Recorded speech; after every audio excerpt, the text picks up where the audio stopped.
paminahon nga ang Dios mao ni dagan. Ug makasala ta, kitay ni dagan.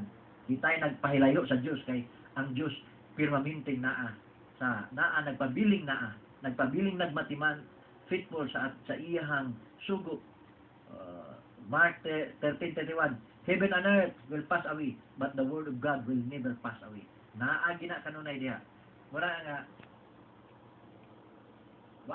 nahalayo na ang tao. Muna nga tungod sa pagkahilayo sa tao, it is extremely impossible na maka-unite siya sa Diyos. Nanuman, kay ang infinite man ang Diyos, finite man ang tao. Muna nga helpless ang tao, to go back to God.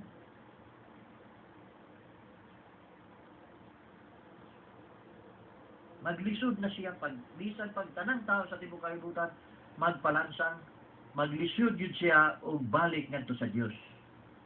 Dili kita ka-reconcile sa Dios kay infinite man ang giutangan nato. Ato ang nabuhatag sila infinite man sa ato pa infinite ang gihatag. Muna nga tungod kay dili ka bayad ang tao sa iyang utang ngadto sa Dios, ang Dios mao ni bayad. Nilngigan na kuya, kakuan ka ba nga ang giutangan mo ni bayad sa in human terms? Maglisod ka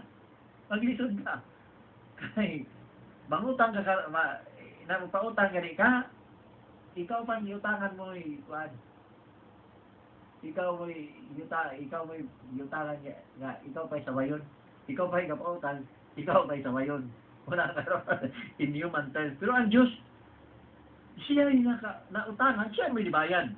Kay infinite man ang utangan, infinite po ang ibayan. Muto nga akong ako ang sibya sa last Saturday. Nga nagpaambit ang labing kinabug-atang sa Trinity, nga maong anak. Kay di naman takasaka sa kay taas man kay Diyos infinite man, muna nga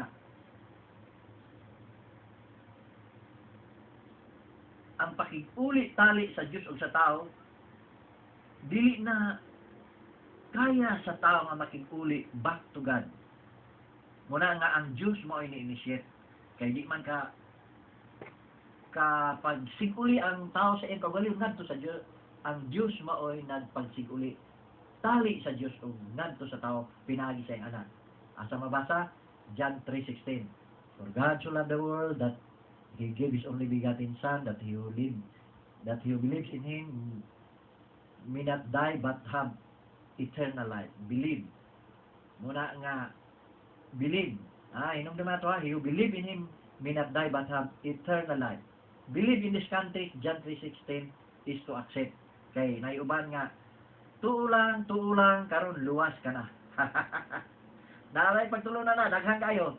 Tuulang, luwas ka na. Dili pwede kay si Taning sa Santiago 2:19 nagatuo sa Dios.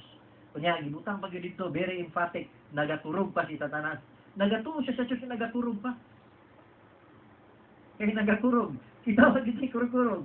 Nagaturog pero nagatuo siya sa Dios pero dili siya makabuhat sa mga pagtulunan sa Dios. Unya daghan kay ning mga tawhana, nagatuo sa Dios, nagaangto sa Dios, nagasimba sa Dios, unya at the same time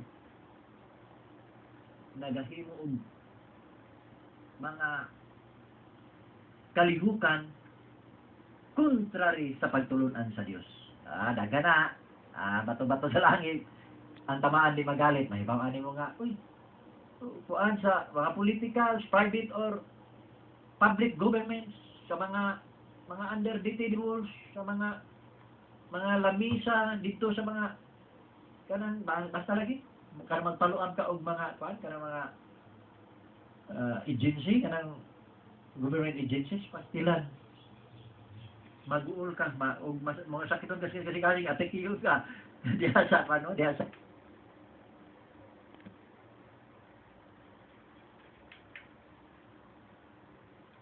bayaran ninyo na in terms, dili lang sa money, in terms of matingala ka lang na maabot ang mga litany of sufferings kana sa Leviticus 26 basta tanawa lang litany of sufferings kung kita dili ka bantay dihang napita. Kay it would hardly be to conceive sin and disorder and corruption that does not resonate the life of the surrounding. So I repeat, a drunkard may be suffering from the driving force of the compulsion to drink, but his family suffers. Muna ang rationale. Muna nga bantayan nato diha, mamalandong ta diha kay bisag unsa ka taxi driver ka man unsa tarungon ang trabaho kay bisag makailag kag 500 sa imong isikatawo, bayran nimo nagpila ka pilo. Unya kay wala ka man kapahid sa hila sa imong isikatawo, wala usay makasalo, walay makasalod sa luha sa imong api nga mudagayday ngadto sa yuta aron mo testigos sa imuhang mga stupidity. Proverbs 5:23, his stupidity bring him to the grave. He dies because he has no self-control. His stupidity bring him to the grave. Una nga bantayan nato diha ang ato ang kuan. Tuulang luwas ka di para. Believe in that context, John 3:16. Believe in that context is to accept.